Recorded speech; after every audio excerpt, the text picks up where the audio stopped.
I'm joined now by All Rise News' Adam Klasfeld. Adam, you are outside of the courtroom where the Trump administration is attempting its second go to take down Letitia James, the New York Attorney General. In their first effort, that case was dismissed because they had an improperly appointed prosecutor, Lindsay Halligan. Can you explain what happened in court today and what this case is regarding? So I am standing right now in front of federal court in snowy Albany, New York. It is actually snowing where I am right now, where what is happening is that Letitia James, just an hour or so ago, her attorneys were in federal court to quash a grand jury subpoena by another Trump appointed loyalist, former campaign lawyer named John Sarcone, who opened a different grand jury investigation where he sent two subpoenas to the office of Letitia James, hoping to rummage through her case files to see whether by filing two successful lawsuits when she sued Trump, his family members, and his business empire, and successfully brought a civil fraud case, and when she brought a successful lawsuit against the NRA, whether that amounted to a civil rights investigation.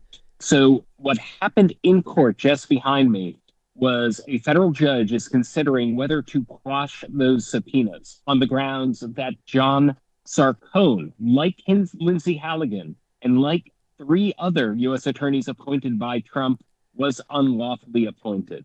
So, if she agrees that John Sarcone was unlawfully appointed, she could quash those subpoenas that were written under the title acting U.S. attorney and disqualify John Sarcone from the case and from that office. Adam, even if this prosecutor was properly appointed, which it doesn't sound like he was, but even if he was, what's the statute on which they're trying to get this thing pushed forward? I mean, it sounds like they're taking issue with the fact that Letitia James targeted politicians who had engaged in wrongdoing. That doesn't strike me as being illegal.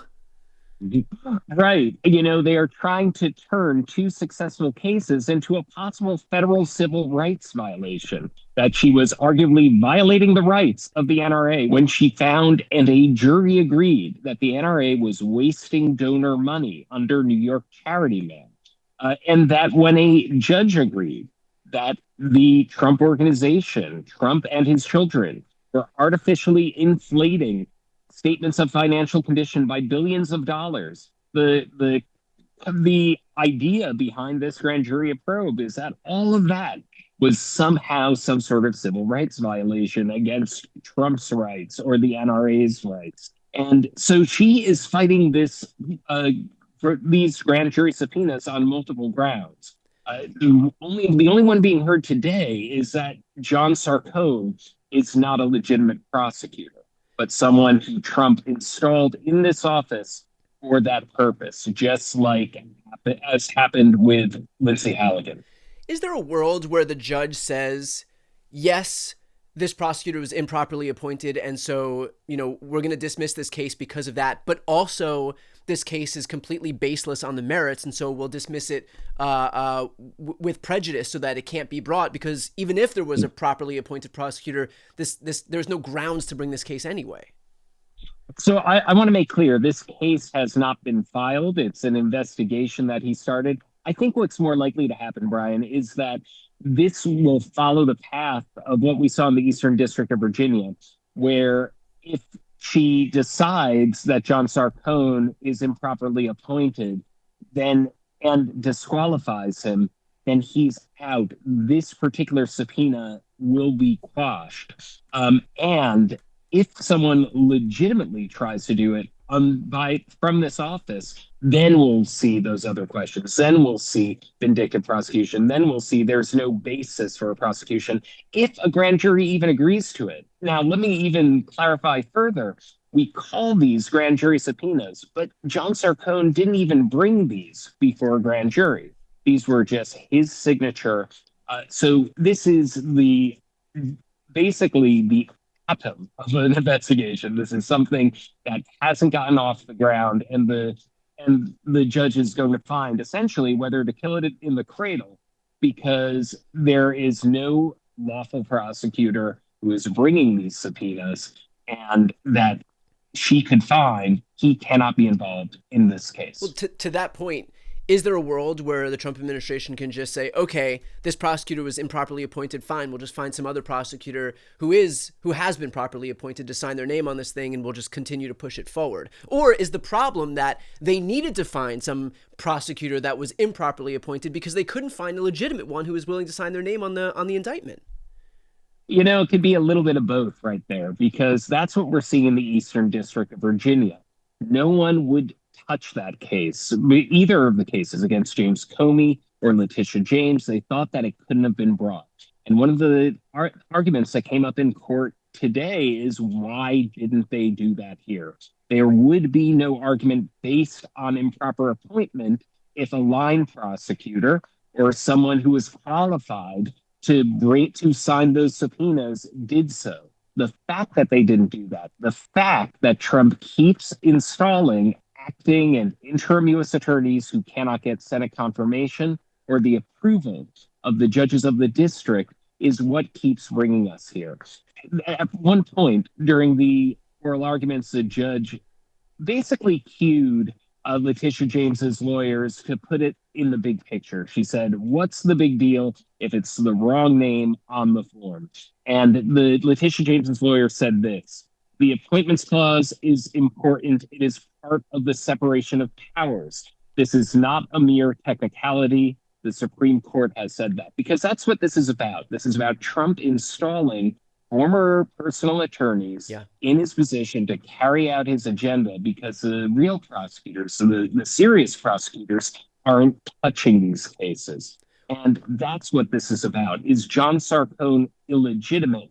And if so, is that why he's the person pushing this when no one else in his office will? And one final point I'll say on this subject, the Northern District of New York U.S. Attorney's Office, after his legitimate term expired, the temporary appointments can last 120 days. After it expired, the judges in the building behind me did not. They declined to extend his appointment. And that's very rare, or at least was rare before Trump 2.0, and it's happening frequently. And it's why these hearings keep happening. Right. We just found out about Alina Habba being in the exact same situation in New Jersey. When the court asked the Trump team why they don't just bring a legitimate prosecutor, why do they continue to put forward these improperly appointed prosecutors, what did the Trump team say? They just keep on with the arguments about that it's somehow legitimate, that he can be described as, for example, a special attorney. You had the same playbook happening in the Lindsey Halligan case, where Attorney General Bondi takes after the fact, signs a letter and decrees the person a special attorney. Right. You mentioned the Alina Habba case. That's exactly what the Third Circuit rejected. They said you can't end run the requirements of advice and consent of the Senate. You can't end run the Federal Vacancies Reform Act and just say, you're a special attorney and we can delegate it and you can act just like a U.S. attorney and hold that position indefinitely. That's just what the Third Circuit rejected. So all of the precedent is on the side of the New York Attorney General here. And she pointed out, every judge who has considered this question has ruled in favor of those challenging the appointment of the U.S. attorney. And I don't think that there's going to be an exception in this case. Was the New York Attorney General in the courtroom today? She was not. And notably, who was not in the courtroom either was John Sarcone. And that was a notable absence. It's his position that's on the line here, and he didn't show up. And I think that absence in particular speaks volumes. And finally, last question here. When can we expect some ruling on this issue? It's hard to say. The judge did not indicate one way or another, but she has a lot of precedent on her side here.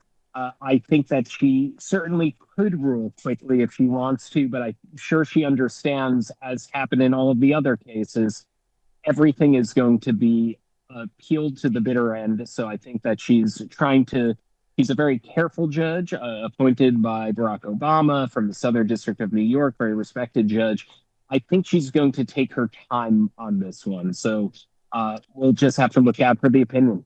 I need folks who are watching right now to know that Adam started All Rise News as an independent legal outlet. He is flying all around the country, including upstate New York right now on his own dime. He's not backed by some major media conglomerate. This is true independent journalism. So for those who are watching right now, if you appreciate Adam's work, if you want to show some support for Adam's work, the best way to do that is to subscribe to All Rise News. I'm going to put the link to that website right here on the screen and also in the post description of this video. Adam, thank you for being there. Thanks for taking the time today, and go back to somewhere warm, because like from where I am in Los Angeles, that is absolutely unacceptable. So thanks again for taking the time.